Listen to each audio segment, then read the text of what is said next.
Hey, good morning, everybody. It is Sean Murphy along with his band of misfits. They actually play all of the instruments. I'm just the one sweeping up behind because this is a lot of fun. We together find ways to do things we didn't know we could do. Today was an interesting meditation this morning, 4:15, and had this. I just kept getting this back and back and back and back and back and back and back, and it kept coming up and up and up and up. And so it was weird, right? Because it didn't make sense until, right, about 45 minutes in. Okay, got it. So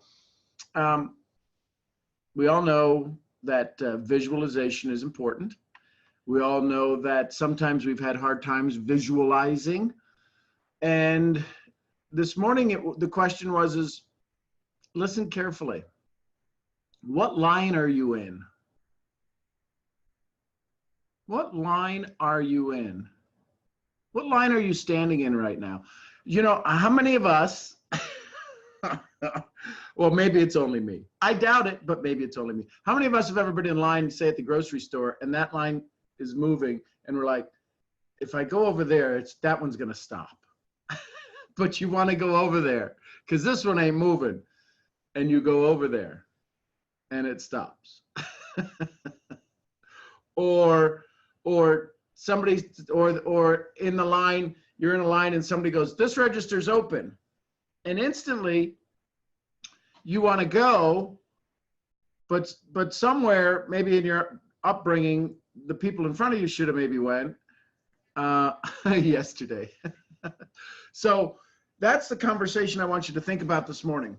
I really want you to get a visual on this, because what line are you in? How many different lines do you find yourself in?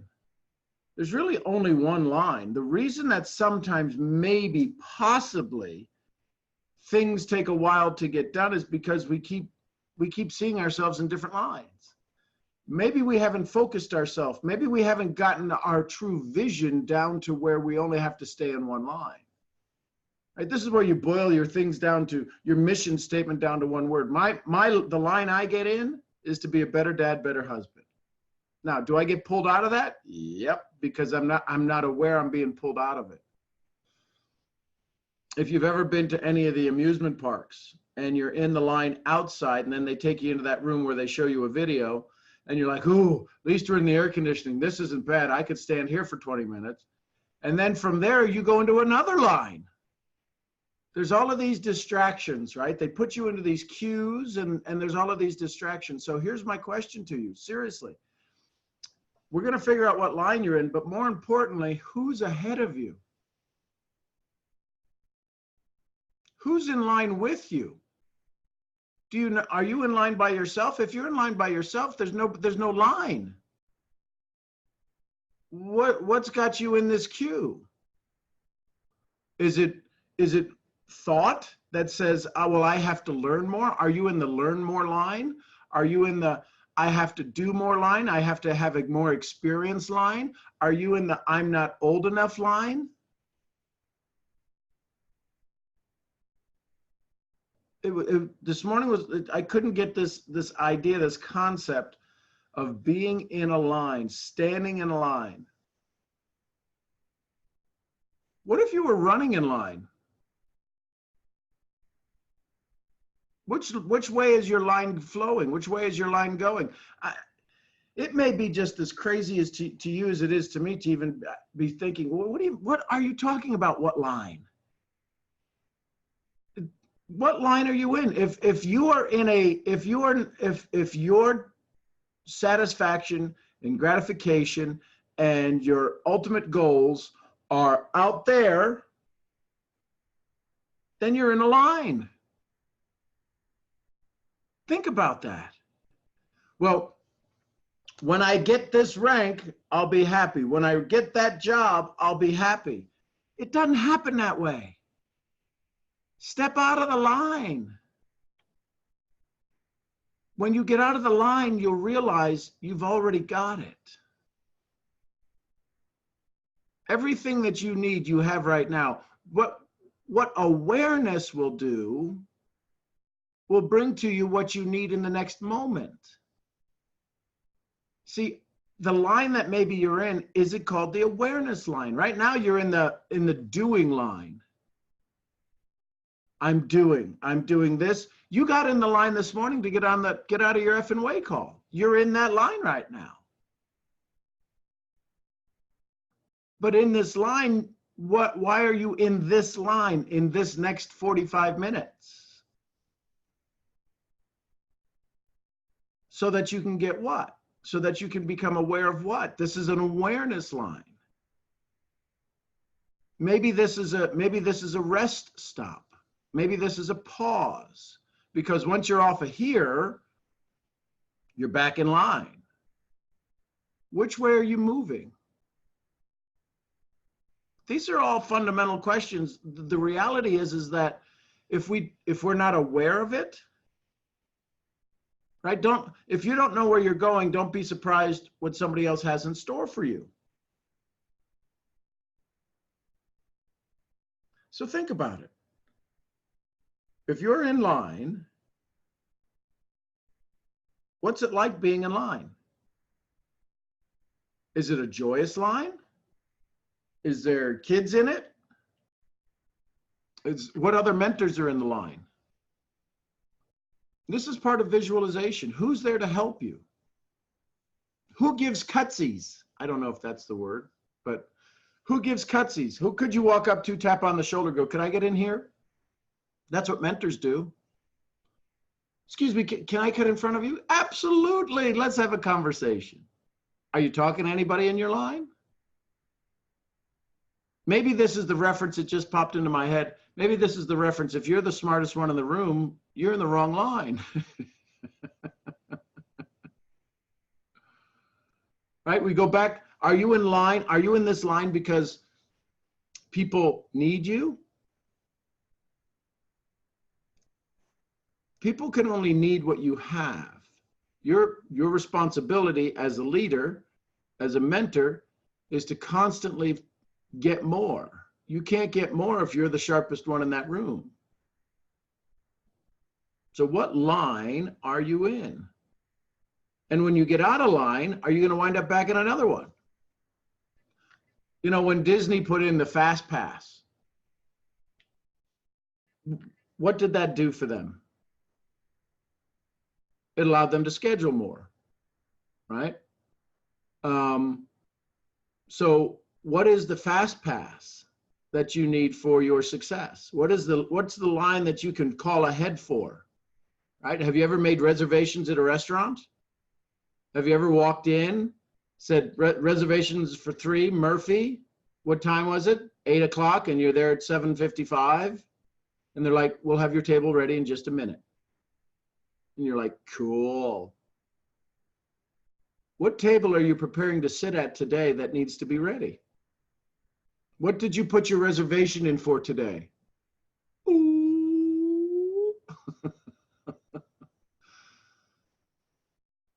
I've had a handful of dear friends this year already who had no idea they were going home. Absolutely no idea this was the year they were going home to heaven. I promise you, the times I've spoken with them, they didn't say, you know what, this is the year I pass away. They didn't know they were in that line.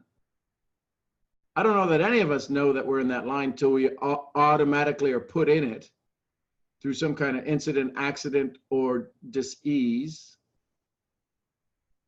That line we have very little control over. We have a lot of control over through our regiment and through what we do. But if we're needed someplace else, how many of us remember in school when it was like cool to be called to the office because you were going to go do paperwork? Now, maybe I just dated myself. Back when we used to go chop the tree and make the paper. But what line are you in? What if you had to close your eyes right now and think, what line are you in? What does it look like?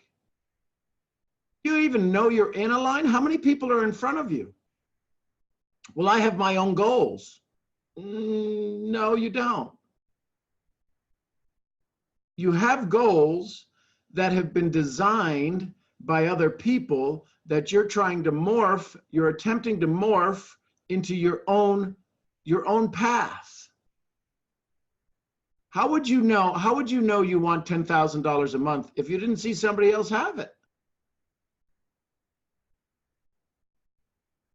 Think about that. How would you, everything that we have is given to us. Every good feeling, every bad feeling. We choose to adapt and adopt it as our own. So where are you this morning? What line are you in? And here's the good news. You can step out of line. And when you step out of line, that's when it gets a little scary.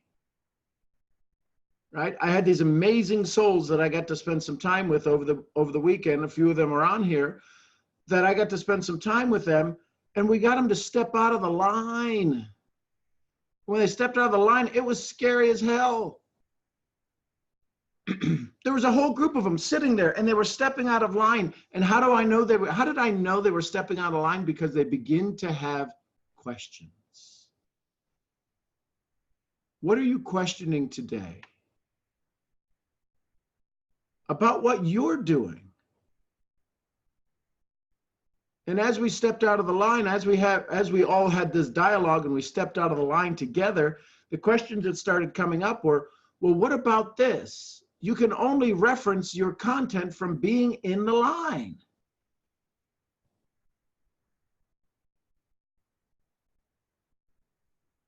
Think of it this way. So let me give you an example.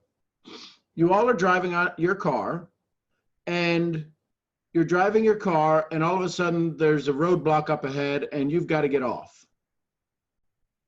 If you're in your car and all the other cars are getting off and you're not familiar with that roadblock and you're getting off, you're like, okay, I'm going to change the same roadblock, same road, same getting off. You got to get off the highway. But now I'm going to change the vehicle you're in. Leslie delivers high-end jumpers, horses, has a trailer. Now, if she gets off the road with the trailer empty, it's still a little bit of nerve-wracking because I'm not sure if I can make the turns. I'm not sure if I can do all this stuff. But if she's going to get off with $1 million horse in the back of that trailer, there's a lot more trepidation. So here's my question.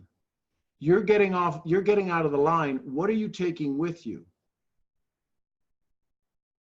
What are you taking with you? How valuable are your resources that are inside of you? The experience that you have to this moment, is it worth getting out of line for? Do you think you have the talent, the skills, the capability to step out of line? It's becoming awareness. How do you know if you step out of the line? Called journaling. Journaling will let you know if you step out of the line. You go back and you read, I go back to 3/11/19, the word struggle. So I read that, and this is back from March of this year. I read that and I go, okay, where was I then?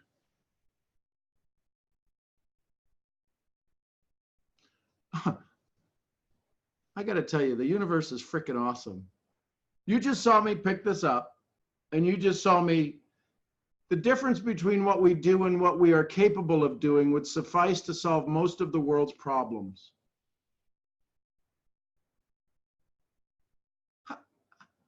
This wasn't planned. The difference between what we do and what we're capable of doing, what we are capable of doing would suffice to solve the world's problems.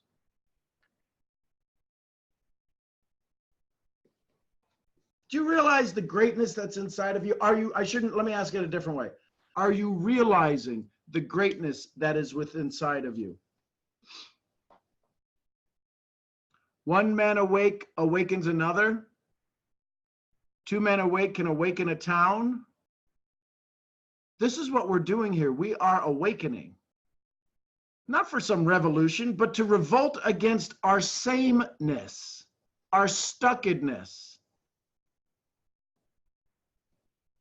Guys, we have an issue with this. We have to be the ones that, I got to be the warrior. Okay, that's the easy part. Ladies, because of society today, you not only have to be the warrior, you have to be the sexy warrior. You have to be the one that's super smart, can speak 87 languages.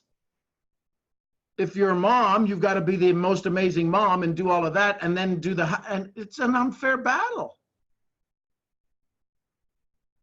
So you've got, it would behoove you, it would be wise to say, what line are you in?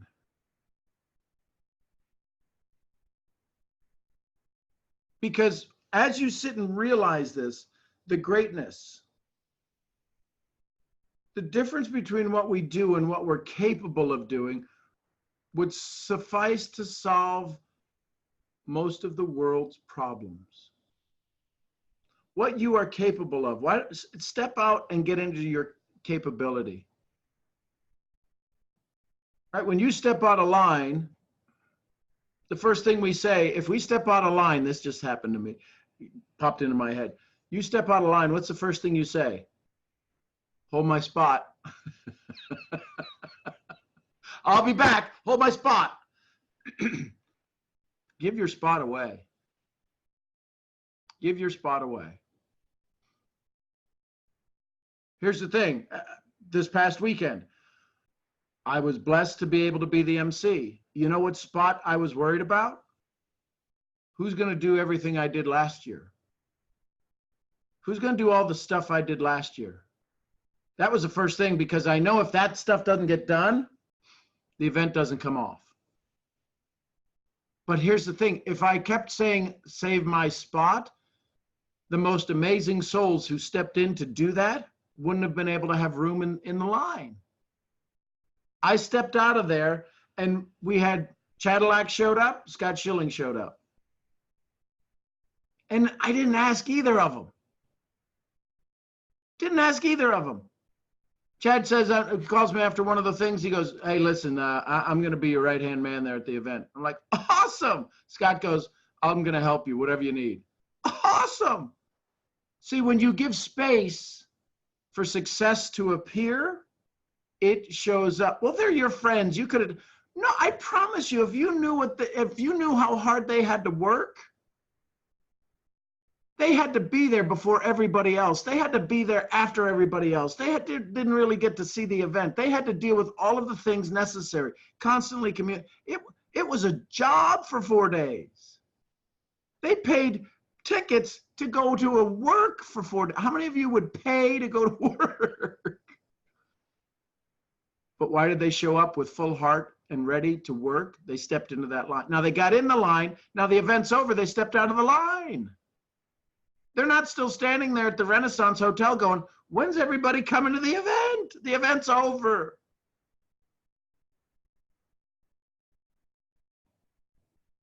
Breathe for just a second. Just close your eyes for just a second. Sit with me. Big inhale through the nose, exhale out the mouth. Do it one more time. Inhale in. Exhale out. Just ask yourself, what line am I in? Is this the line I put myself in? See yourself looking around. Where are you? Are you inside? Are you outside? Are you in a downtown city center? You like the hustle and bustle? Are you on a country road? Are you out in a field? Where are you?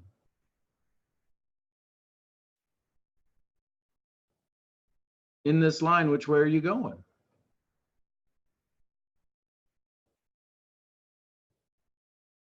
Could you be in a line that's called space and time and you're just sitting? And you're aware, you're becoming more and more aware of your capabilities that would suffice to solve the world's problems? I do know you have the ability to solve the world's problems, beginning with your own.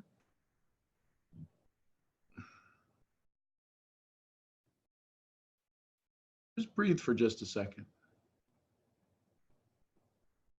What are your breaths telling you? What is your awareness telling you in this moment? What new talents have you become aware of? What new skills have you become aware of? The difference between what we are doing and what we are capable of doing would suffice to solve most of the world's problems. There's a greatness inside of you that would benefit you to have it revealed if you just stepped out of the line. Don't ask them to hold your space.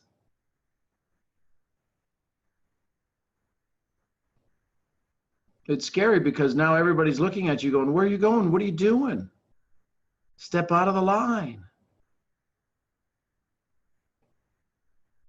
Know that you have the talent. Know that you have the skills. Know that you have the ability. Know that the resources inside of you will guide you. Big breath in. Exhale and open your eyes.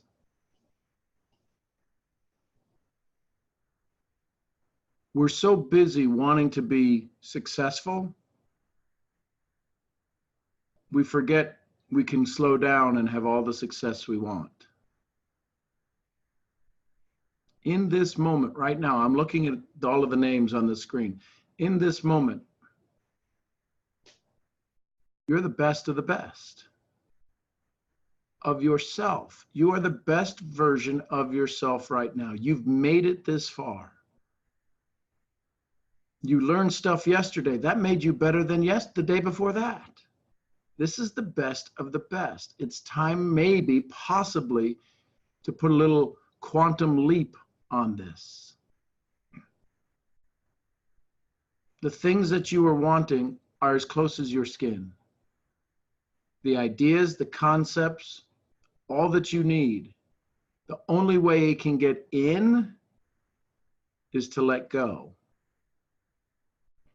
The amount of unbelief, I think it was Eric Hoffer said, the amount of unbelief necessary to have true belief is staggering. There's some things you have to unbelieve. The belief is a hard thing to give up. I can give up, let's see. I was trying to think of an ice cream I didn't like, but I kind of like all ice cream. Raw Brussels sprouts. I could give that up. I don't know anybody's ever eaten raw Brussels sprouts. Exactly. The point is that I can give up things I don't want. But a belief, if you were to tell me, I just almost like started crying. If you were to tell me that Beamish, our dog, our puppy, doesn't like me, that'd be a hard belief to give up. Because all of the evidence points to something different. So the challenge with our beliefs that we have that have put us in line, that have kept us stuck, I shouldn't say stuck, maybe on the slow path. If we know where there's a greatness inside of us, if we know there's something greater inside of us. I read something yesterday and it made me think of the amazing, wonderful woman in the top right corner of my screen. I feel again like Hollywood Squares, Rhonda, is that what she was going through, that discomfort, the back discomfort, all of the other, was releasing the body. Who was I listening to? Kyle Cease. And he says, when we go through pain, it's the body getting rid of the unnecessary stuff it doesn't need. The universe, nature, has a way of getting rid of stuff it doesn't need. When a tree dies, does the tree stay there? No, nature gets rid of it. Nature has a way of getting rid of what we no longer need. Sometimes that's pain. Sometimes that's, right, detoxing. Now, I have no idea what Rhonda was going through, but that story made me think of her as we go through these discomforts.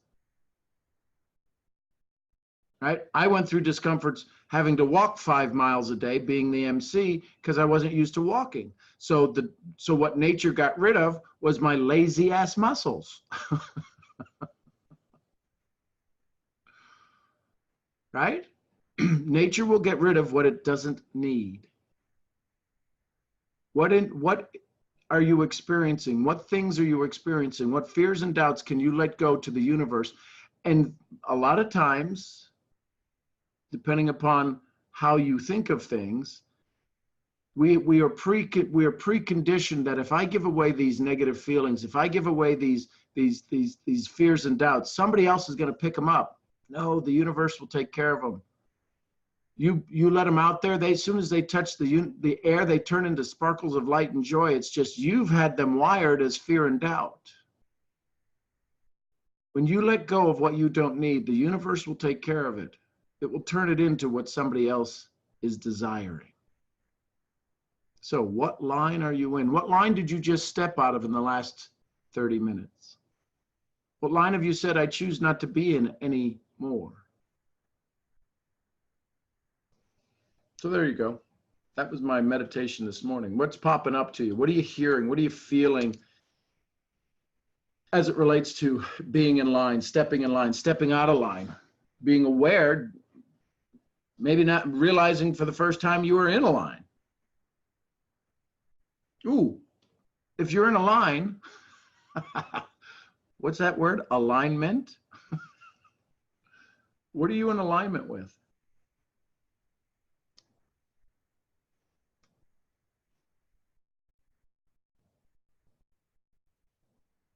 This is so good this morning, Sean.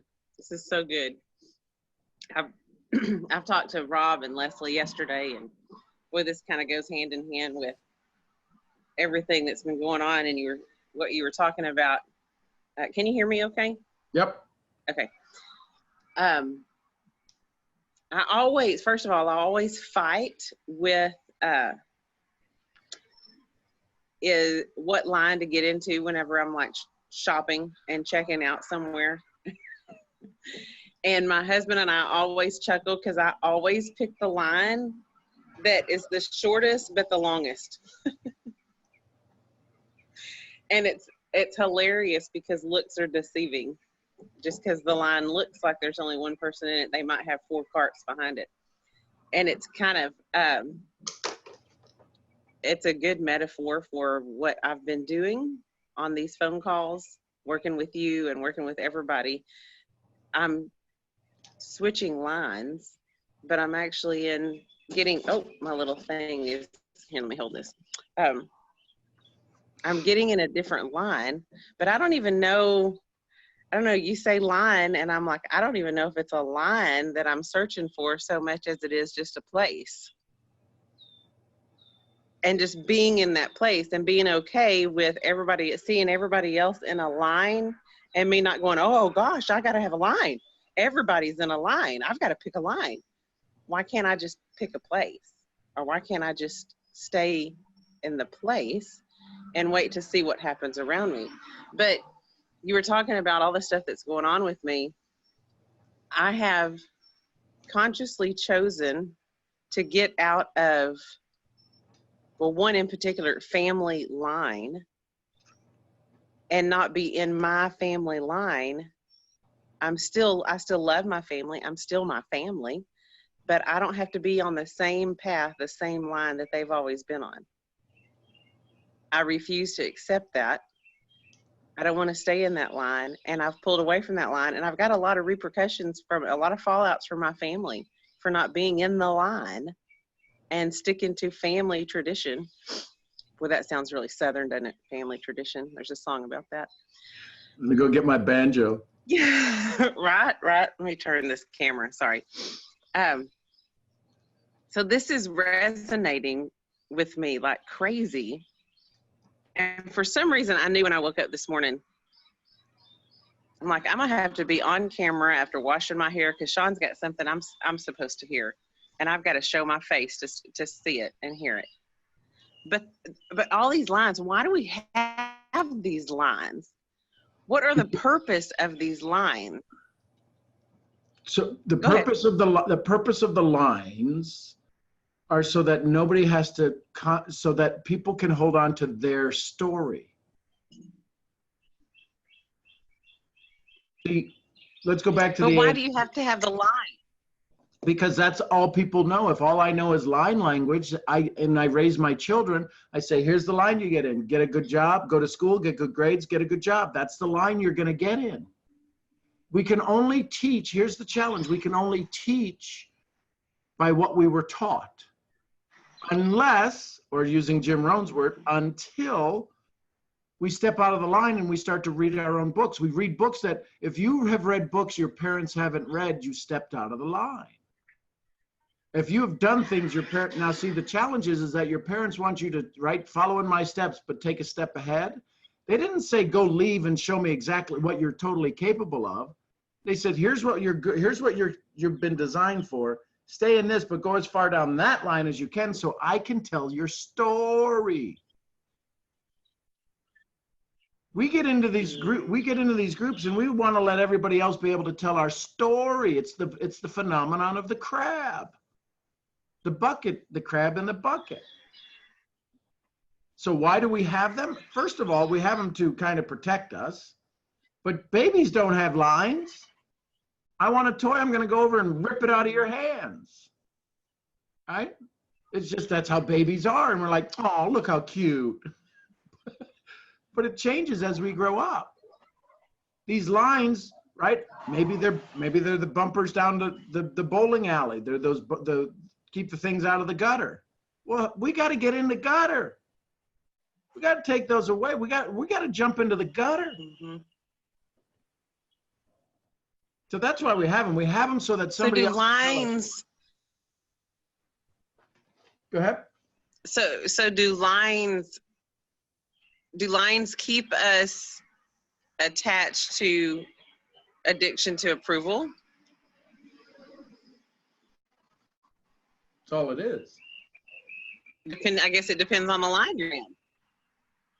Until you step out and you find the space, you're addicted to being in the line. I don't care what line it is. You go to school, you go to pick the kids up, you go to a play, you're in a line called the play.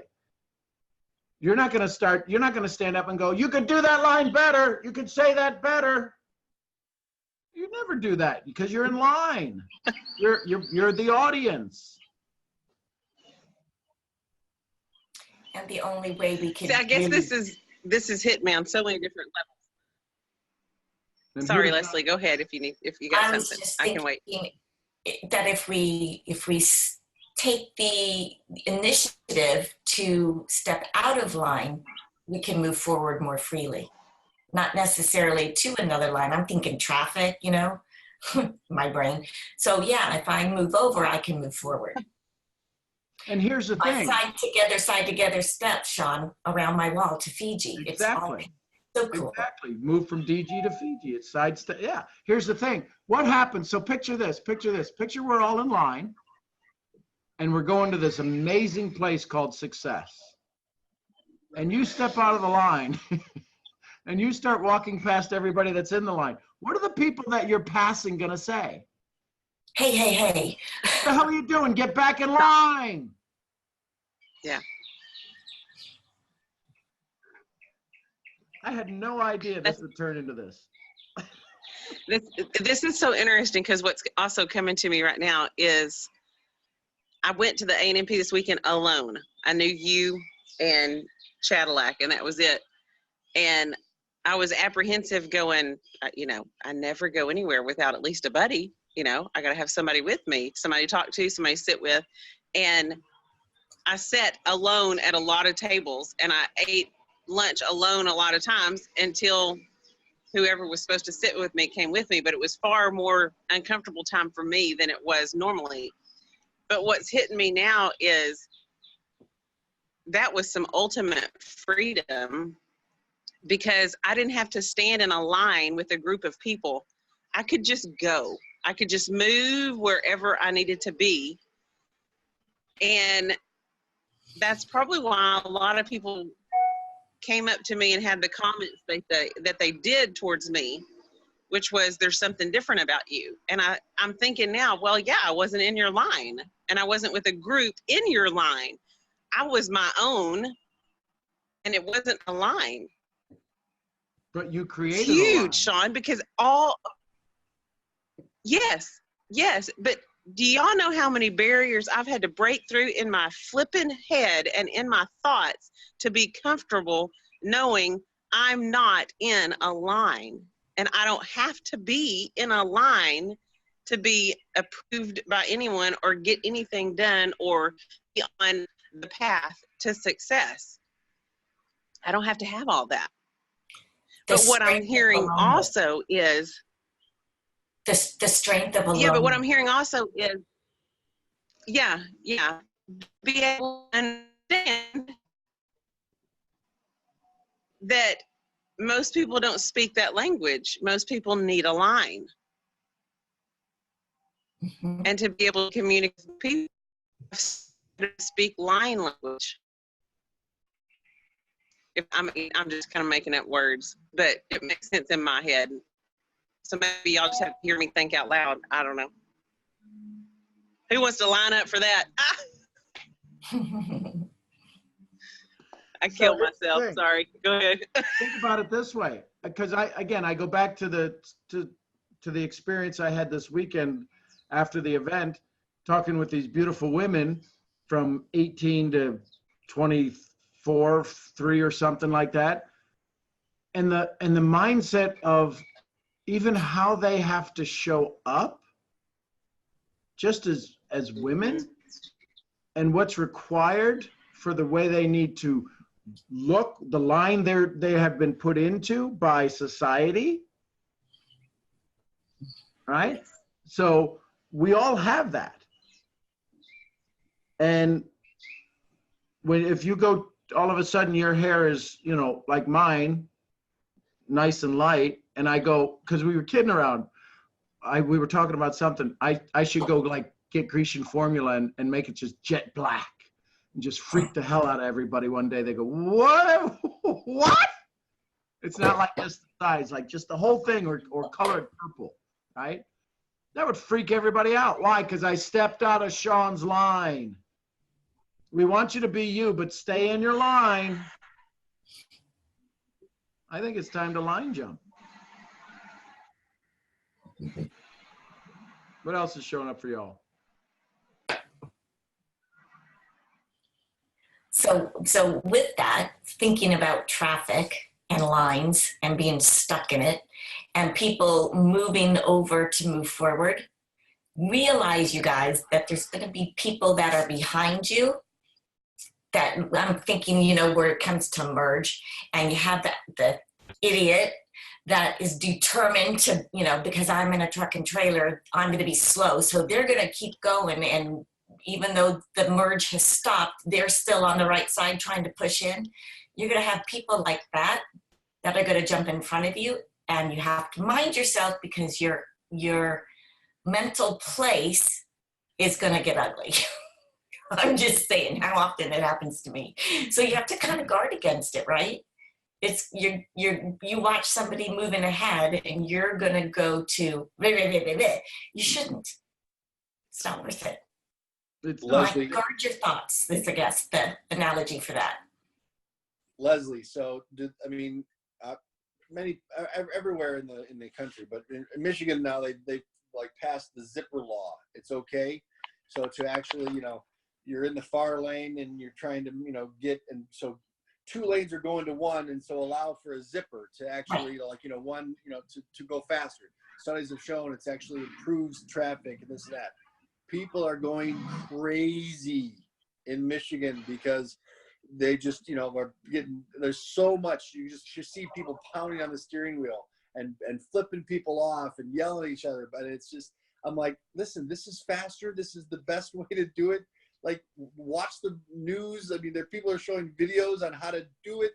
I mean, it's like they're putting actually the side, they're making the side lanes into, like, traffic volume times and whatever to actually help people to learn how to do this, to improve traffic.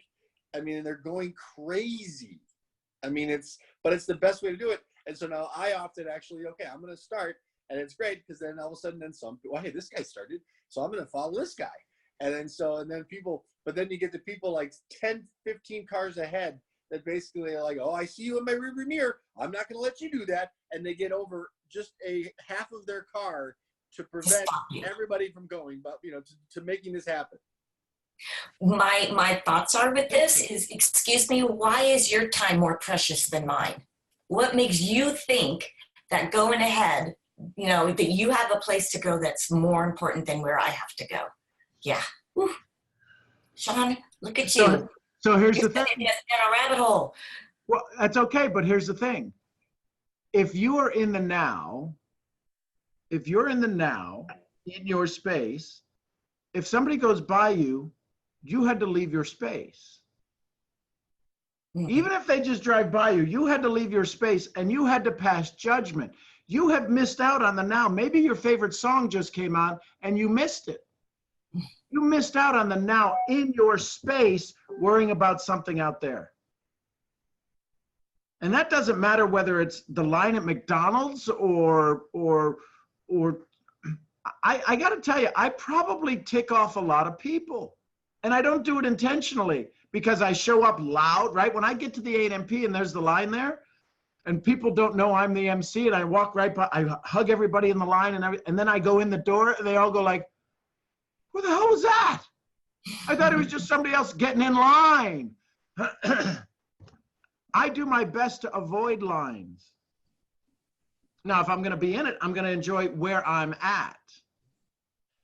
But this whole thing, Rob's whole discussion, people are going nuts. It's because we changed the rules. Mm-hmm. You can get out of line. Now, what's the other thing? That's the phrase, hey, don't get out of line. Let's keep it cool here. Stop getting out. Don't get out of line. We use all of these phrases. We use all of these phrases. Hey, we got people at table 4 getting a little out of line.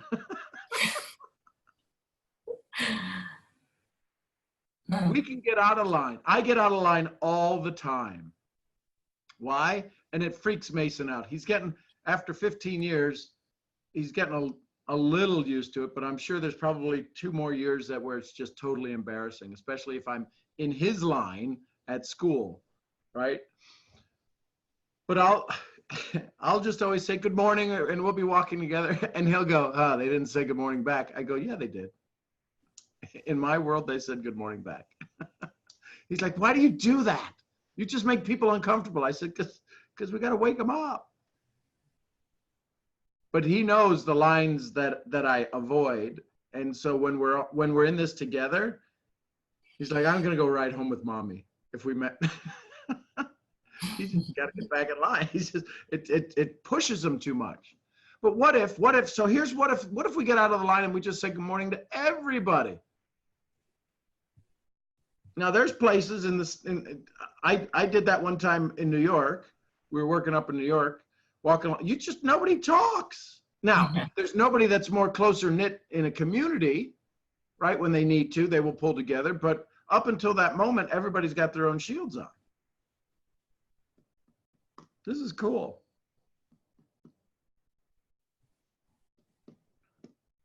Type in the chat, what'd you learn, what'd you like about this as we're having this conversation? Hey, Sean, you're talking about the lines, and it just came to me, again, dating myself. There was an old TV show, Whose Line Is It Anyway?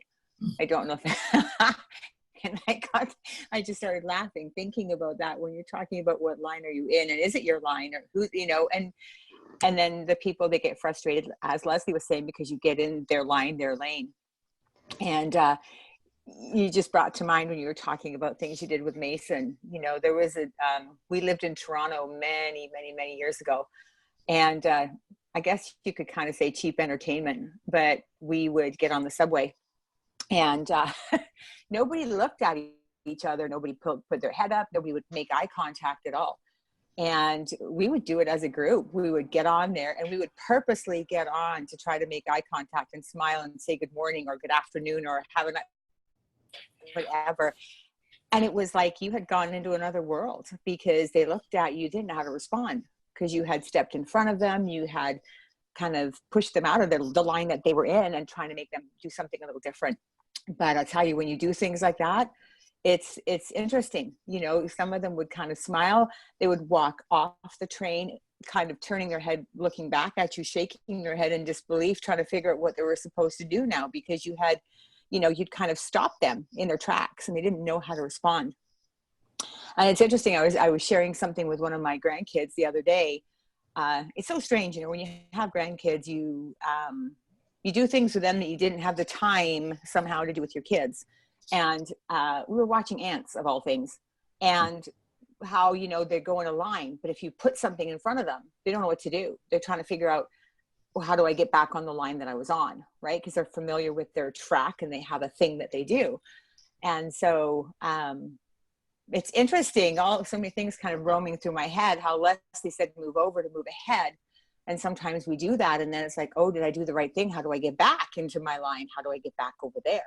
Maybe you never go back over there. Maybe you're not supposed to go back over there. You've made that move and you just keep going. And I know the big thing around here, maybe you guys in the States have it on your roads, your highways, is all about merging. And literally around here, there are signs to teach you on the road. You're supposed to be reading them as you're driving them to teach you how to merge properly and how to, you know, how to take your turn and how to let the person in front of you, or let them in front so that there's not an accident, right?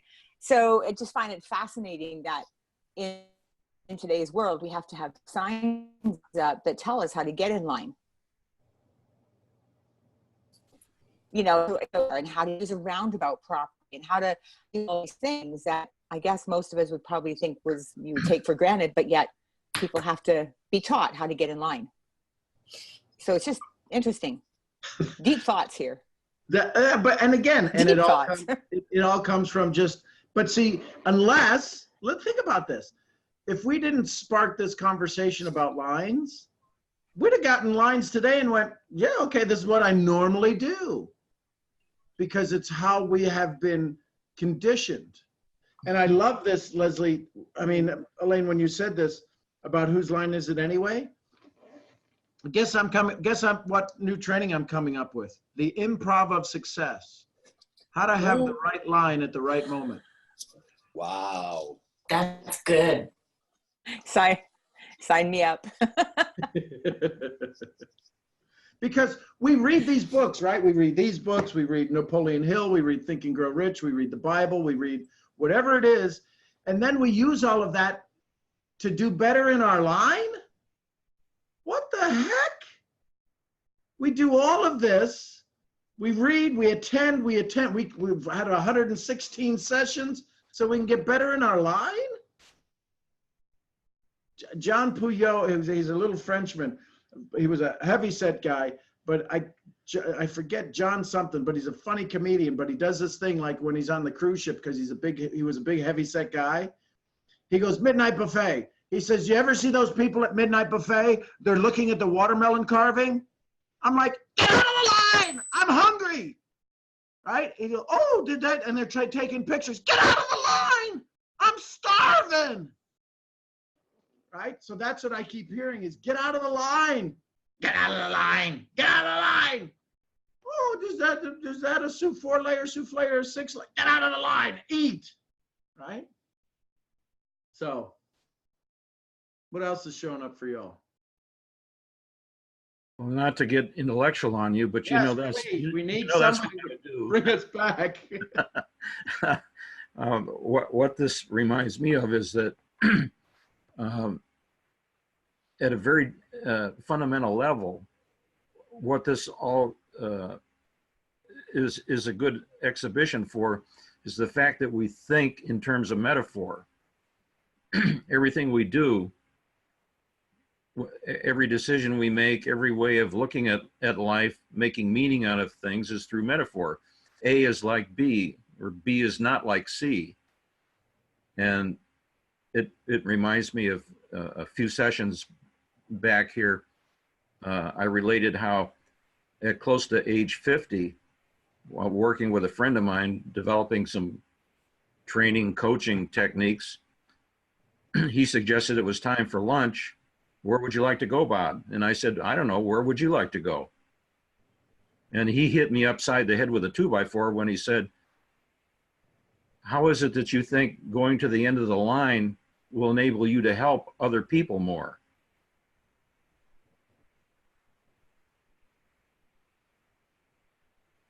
So I've had to learn since how to step out of line, to stay, just as Rhonda has been revealing, how to find my own place. But it was so unconscious to me to that my original place was to think of other people first, and it never occurred to me that I might be the one that would go to the head of the line and say, well, you know, I want to go to Taco Bell, or I want to go to wherever. I waited in line until somebody said, well, you know, where would you like to go? And then I deferred to them. And what was that getting me? Second place in line. If you're lucky. If I'm lucky, yeah. I love Dana's comment. One person alone is also a path. So this popped into my head. What produces a line? Think about that for just a second. What produces a line? One person standing alone. Movement produces a line. How many of us in our movement, now that we step out, how many of us have ever, after 5 years, went, son of a bitch, this is where I started. Our line is not straight, it's a circle. Well, it could be more than just movement. It could be less actually than that. It could be you and the point to which you want to go, because the shortest distance between 2 points is a straight line. So it doesn't even have to be movement yet that creates a line.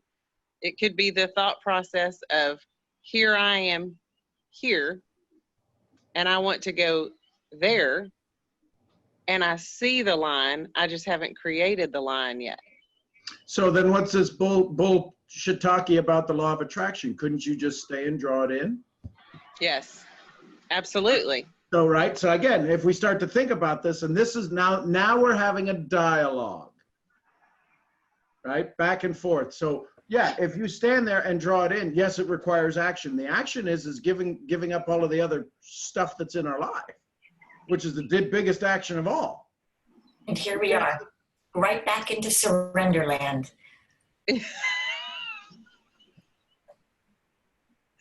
Full circle while we're talking about lines. Yep. Surrender. So metaphorically, is your life like a line, or just the shortest distance between 2 points?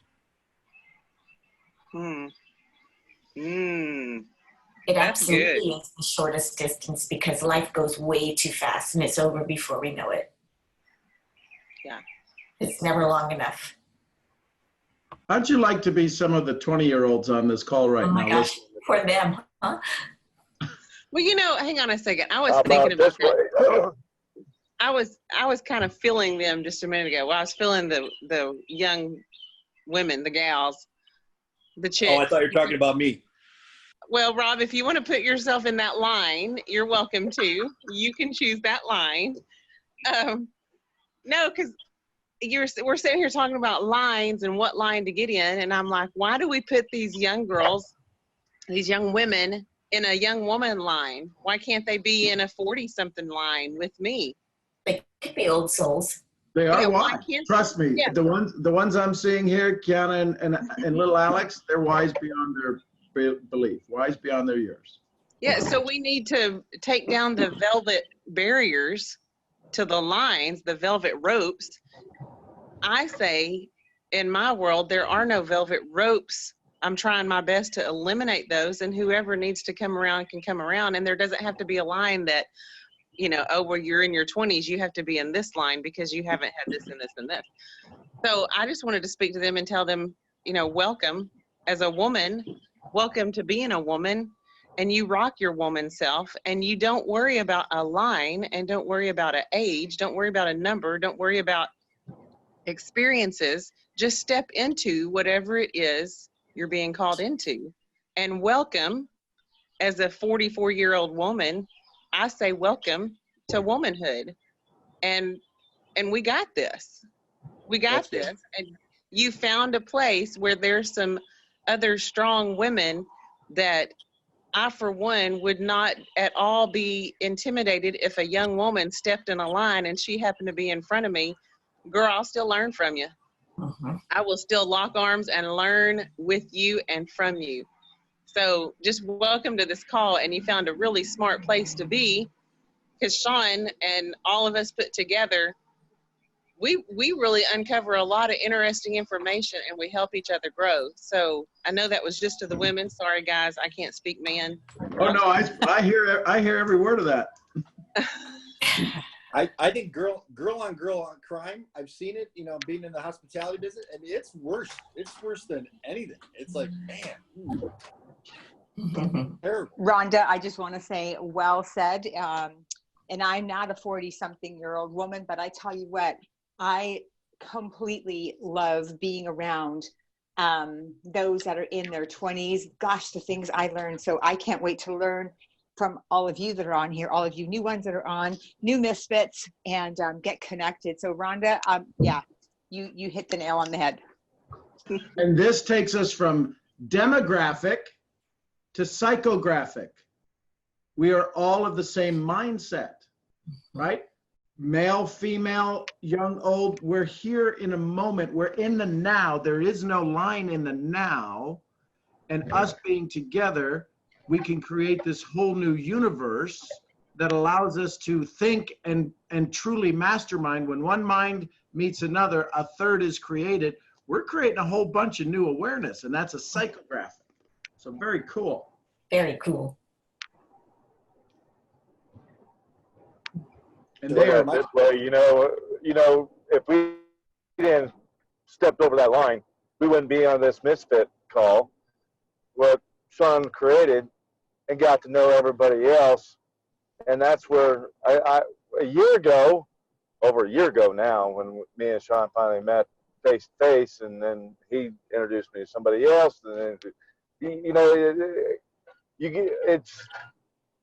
it's another analogy is that you hang out with what you want to be with, and getting out of that old memory of saying, "Oh, you're only think you're only going to do this, and this." When I was taught when I was in school, you're not going to be better than what you are on your back.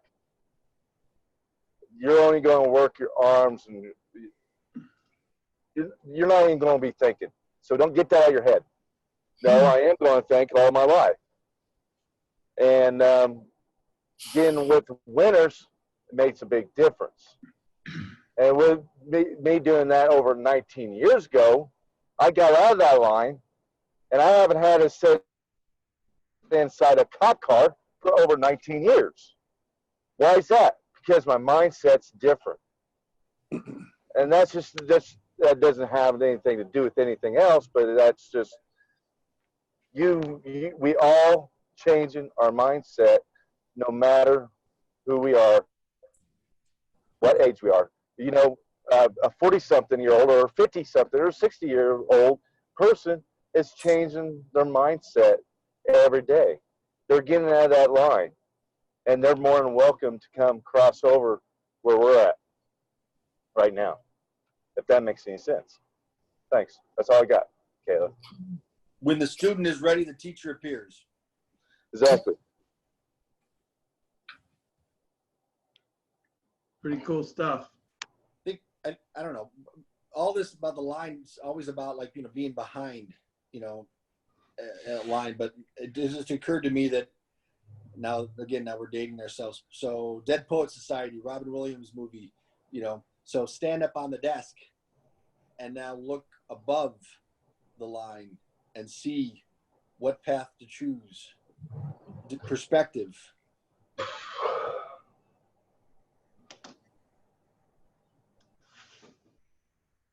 Yeah, it happens. And so the key is, can you be in line and still raise yourself above it? Right? Just change the way we look at things. Wayne Dyer, change the way we look at things, and the things we look at change.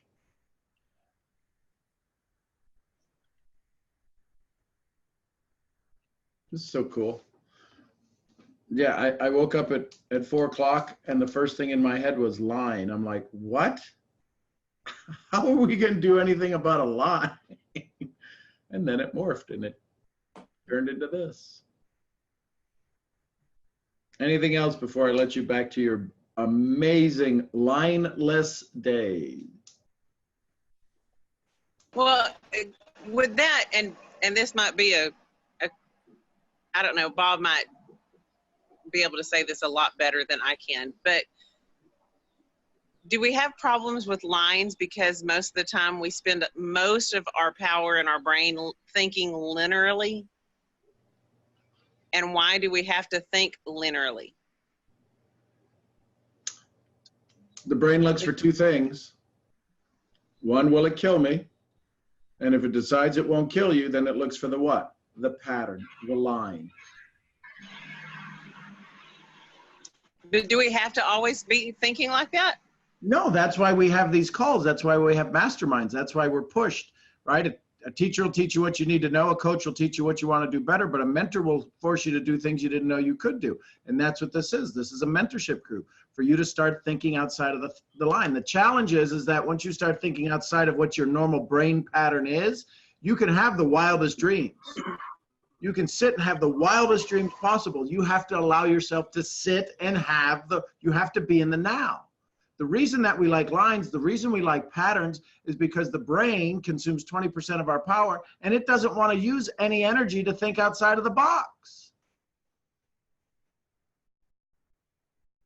So that's why it's exhausting to meditate. That's why I got to slow down my thoughts. It's running the line. It's running the marathon called In the Line, right? What if you ran the marathon and you were the crazy guy that left the marathon line? You'd be disqualified. You'd be disqualified. And so every time you leave the line, you leave your family, you change your state, you get out of line, you become disqualified.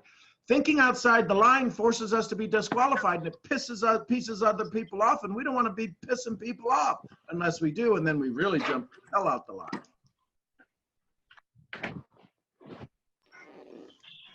I like that. That whole last statement you just said right there, Sean, I love that. I love it. We're line breakers. We're rule breakers. We're not going to hurt anybody, but we're changing the way we think. And that hurts. If it doesn't hurt us, it hurts somebody else. So Sean's drawing the line in the sand, and we're just inching up closer and closer and closer and closer. Sean, I got a question. Go ahead. So you said our brain does two things. It says is it gonna kill us, and what's the pattern?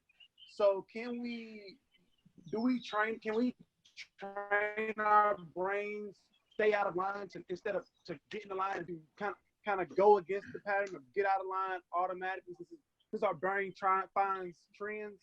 Can our trend be to go against the trend? It's called Navy SEAL training, literally. In the Navy SEALs, they have to teach you to fight the fear of being cold, to fight the fear of fear, to fight all of these things and still be able to use your prefrontal cortex. Yes, it's called by association. It's called by assimilation and by repetition. You have to constantly be stepping out. Because the first time we step out, when we had our conversation and we were sitting there at the BGN office and we were having our conversation, when I challenged you a little bit, you stepped backwards. You step backwards. Your tell when you have a challenge is you put your hand to your head. You go, man, and you lean backwards. That right? right? We met each other, we just met once, but that's your tell. I recognize that. But that's how you get back in line, is like, oh my God, I just got knocked out of line. This is a pattern that allows me to center myself again. When we get challenged out of line, I don't care if it's just simply somebody cutting in front of us, in front of a line at Burger King. I haven't been to Burger King in 100 years. I don't know if they still have lines or all of the computer screens. But my point is that if somebody cuts in front of us, the amygdala fires off because they have invaded our space, and we have this whole idea. And when the amygdala fires off, we lose 25% of our cognitive ability in the prefrontal cortex because the brain's looking for, what will it kill me? Us stepping out of line could kill us, is what we've been told. So therefore we get all emotional. How many of you have ever gotten nervous stepping into the line or going to cut in front of somebody? If you've ever gotten nervous, that's the first signs of a fight. So yes, we have to train ourselves. We have to do it on a regular basis. We can't do it once a year. Once a year isn't enough. Twice a year isn't enough. Twice an hour probably still isn't enough. We are so wired in our pattern makeup, we get stuck in the line. So yes, but it can be worked. So it's not just SEAL training. This is training to become an adult, where you can hold in your brain, in your mind, two things at the same time. You can accept what you're faced with, and you can have a commitment to do something different or better. As opposed to being a child who only looks at what's in front of them, what's immediately threatening to them. So it's about, and that takes work. It's like Edison said, thinking, people don't like thinking because it's usually dressed up in overalls and looks like too much like work.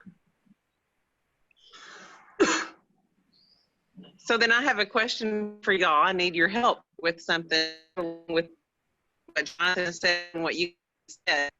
So I homeschool my 7-year-old, and we do unschooling, which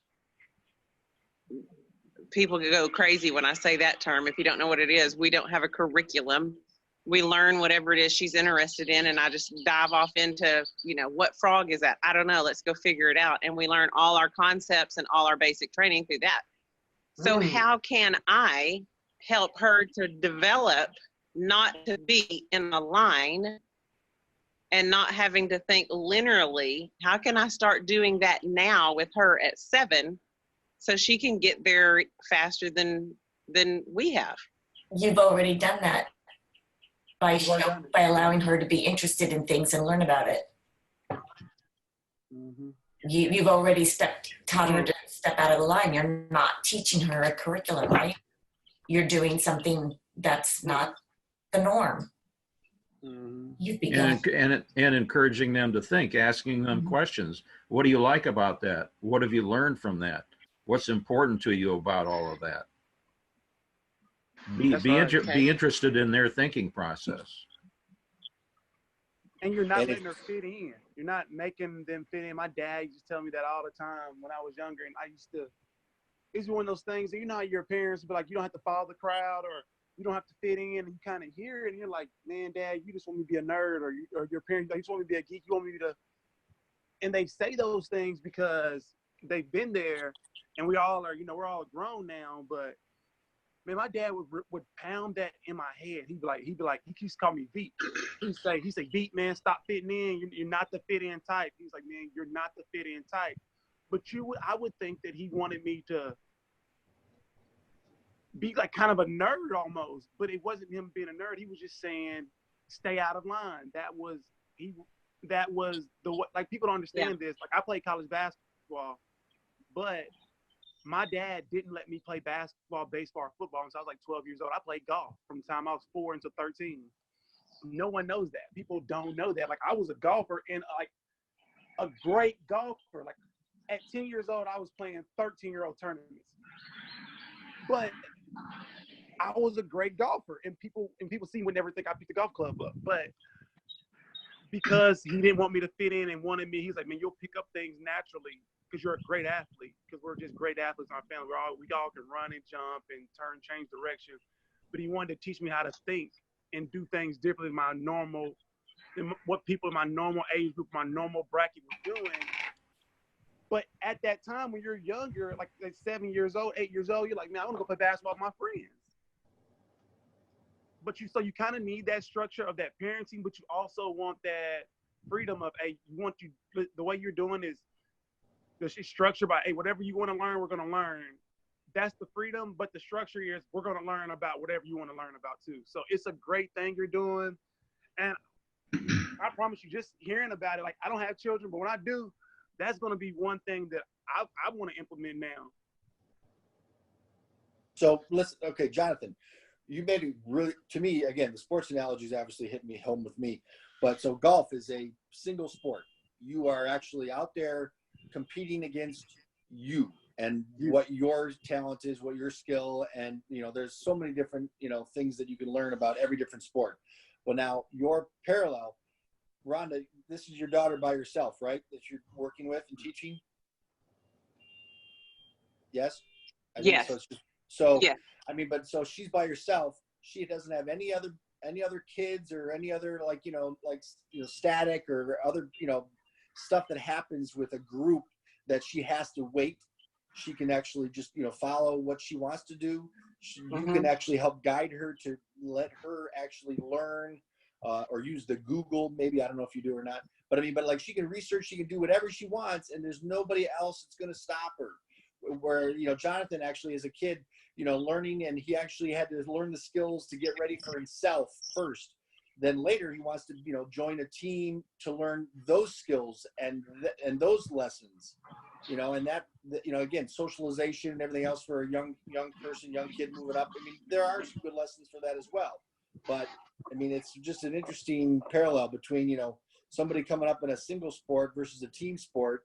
And then, somebody that's a young person that's trying to figure out themselves first and then move forward into, a group setting. There's benefits to both. You're right, Sean. And it's one of those things where people don't understand that, how in community they say, man, kids without parents or fathers or a lot of community activities, they'll kind of go to, I guess it's like lower end communities. They'll kind of just follow the crowd or kind of get involved in gang activity or in drug use or just whatever, or like little crime going on. Like if their friends are stealing, they'll start stealing, stuff like that, because they don't know who they are themselves. So they're just trying to figure it out, but they'll figure it out with this crew. All right, this guy's right here, they treat me good, I'm gonna go hang out with those guys. And they start going through it and they realize, man, this is me. And I'm telling you, as a person who's fell into that trap, I've hung out with guys it's guys that I grew up with that aren't living now. And, those guys aren't around. And as a 15-year-old kid who's like, I've been 15 in a new city, new state, no surroundings, with no real kind of feeling of who I was, and I'm trying to figure it out. If you don't know who you are personally, like that who you are, you can't go out and help and join other people either. You will just go at you hop in the river, the lake, the tide will take you. That's what that getting in line. If you see everybody doing it, I just got in line. Next thing you know, you're 15 years old and you're in trouble. You're getting in trouble in school because you're just getting in line. And that just, when I heard it this morning, I was like, Jesus. So Rhonda, I'll throw this out at you. This is brilliant what you're doing. When we step out of the line, one of the things that's critical for us to not fall back in line is our ability to have empathy, to understand why they are still in the line. You don't have to agree with it, but because she's going to be so far outside of the line and people are going to attack her viciously with just little words. She has to realize, so I would start to have a conversation, a dialogue with her when you see things that are different, when you go learn something new. Maybe ask, so why do you think nobody's learned this yet? Why do you think mommy doesn't know this yet? And allow her to begin to experience with you in a safe environment, she can ask the question, well, why don't you know that? Instead of why don't you know that, what has kept you from experiencing that? Having an inquisitive soul like her. So when we see all of these things that we do, when we're on this call, do you know how many people have been invited to this call? You know how many people that you guys have all invited to this call who told me they would show up? You know how much of a puddle of tears I should be if everybody told me who was coming to this call was going to show up? And they didn't show up, I'd be like, they didn't show up. You showed up, I'm here. That's the big hurdle, I'm here. So be empathetic as you start to have this awareness and this awakening that other people don't. You're gonna now start to see some dramatic changes of people around you, and the threats and the attacks and the looks and the stares and the whatever, because this is what I tell you. People ask me all the time, have you lost weight? How fat was I before? I mean, I can't lose all the weight you think I lost. Your body changes. Did you change your hair? No, it's still gray. What are you saying? They have no idea how to reference this new energy soul that's in front of them. So all they can look at the physical. But we've changed at the spiritual level. And when people say, your hair looks beautiful, it's like, have empathy for them. They don't know how else to acknowledge your change other than in the physical world, because they're not delving into the spiritual world. It'd be like having a mastermind with your child, just like that replicates exactly what we're having here. Well, you know, that's exactly what I was thinking. You're in my head, Charlie. What are you doing in there? I was thinking the exact same thing, and I thought, you know, how priceless is it that all of y'all came into my life right now, and not only am I reaping huge benefits, like, wow, unbelievable. That's why Sean keeps telling me be able to still have empathy, because he knows just in this small time how far I've gone. But how powerful is it to not only be able to influence the next generation, but raise the next generation in your home and hopefully catapult them into this kind of thinking early enough. And the only way to do that is, how often do we know you will do what your parents did, not what they said to do? And you'll model what they did and how they did it. So in order for me to not only be able to teach this, I have to be able to be doing this. And it's because of each one of y'all on this phone call that I'm learning how to do this in order to be able to help her to do it. So it's just crazy how this is all coming about, and how this conversation of lines has ended up with this, dropping this right here in my lap. And I'm so grateful. I'm so grateful and thankful, because she and I are already having conversations like this, because nieces and nephews and our grandchildren are already asking her, why do you do that? Why do you think like that? And she comes to me, and she's pretty amazing little soul. And she's like, why don't they think like that? Good. So, you know, having to already teach her, like you said, Sean, empathy. But then all these lessons help me with other people. And I get to learn from her how to extend empathy, like you said, Sean. And it all comes full circle. I don't know. There's so much going on in my head right now. I'm probably really loud to y'all, spiritually and physically. And I'm sorry. I'm glad I'm sitting outside, because everybody in the house is asleep. But this is amazing. It's a misfit movement. Or break the chain. Now, Jonathan, actually, you know, he's got his YouTube channel, and I've seen some videos. I mean, but this is breaking the chain.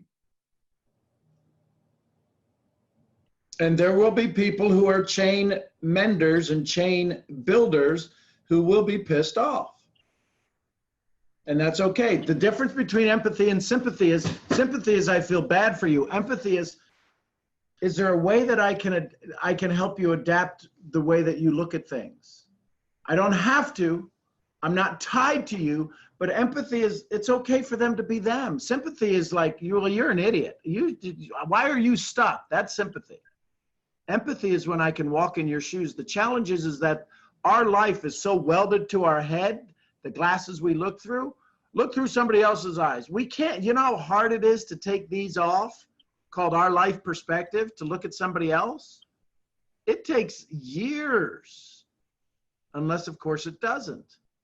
It does take a tremendous amount of energy to not judge, right? The women that I sat with this weekend, as a 54-year-old white male with a pretty good upbringing and a worldly experience, it's so easy for somebody in that leadership, mentorship role to say, well, you just need to change. You know how hard it is to be able to sit there and let them be in their space and be in their peace for a moment, and to love them, to walk there and say, I've been there, I've had this. Sometimes we get into these leadership roles and we go, just do it. You can't. It's impossible. You can get them, but there's no catharsis. There's no awakening. So as we go through this, and again, I'm sharing this with all of us because we are becoming these lights that people are starting to be drawn to more and more and more. I would behoove us to allow people to, and to Jonathan said, I think it was, somebody said, Rob said, don't be afraid to why. To sit there and go, tell me more about that. Let them reveal themselves and their shortcomings and their longcomings and their upbringings and their downbringings. Let them reveal themselves, and then gently guide that ball, guide that heart into a place that they feel comfortable, because they're hurting now. Anybody who comes to us and has a dialogue and is drawn to us, even in a defensive way, is hurting. Their hurt doesn't have to fall on us. They can go right through us. And that's where we have the power and the wisdom to say, that was an interesting throw. That was an interesting arrow you just launched. Tell me more about that. Then give them the choice that they can either join the misfit movement or remain psychologically constipated. But not in so many words. So I think that's another t-shirt. Are you psychologically constipated? Please go the other way. I love you, Charlie. I love you. That's a different line altogether. There's a long line for that one. Oh, I love my misfits. I love each and every one of you. Let me just say this because it just hit me. So I want to actually have the courage of being that one lady who basically just sits at a table and waits for others to actually pour into her so that she can pour into them. That's pretty cool courage, isn't it? Miss That Rhonda. took a lot. That took a lot. Y'all, that took I believe it. Thank God she had her I've been phone to there. text me. Yes, I was blowing all y'all up. Sorry. But, you know, when you're sitting out there with your feet dangling over the edge and you're like, oh, I don't know. It's nice to have people around that will encourage you or kick you square in the butt and go, no, go. You know, either way, I don't care. But, yeah, that's a whole nother topic right there. But, woo, that was fun. This was so good today, Sean. This was, golly, I love this. Like, I feel like I could go conquer the world right now. Like, yeah, I'm kind of flying back here, and it's not the coffee. How cool is that? Well, as soon as this recording is up, I will put it back up into the Daily Awakening group. I just love you all. Thank you for letting me do what I love to do, awaken, right? That was a mission of mine from a very young age. Now it's happening. I love everybody that's here. I love your energies. Thank you for participating. Thank you for sending your love and joy. Listen, you may think you're quiet on this call, but your voices and your energies are just absolutely with all of us. So please know you can't hide here. You may think you are, but you're not. And we love you for it, and we appreciate you for it. So y'all just go have an amazing lineless day. I appreciate you. I'll see y'all. Well, in the words of Leslie, go be good to you. Go have some fun today. And I will tell you this. I'll see you where? At the next event. Till then, bye for now, everybody. I love this. This is so cool. Yay.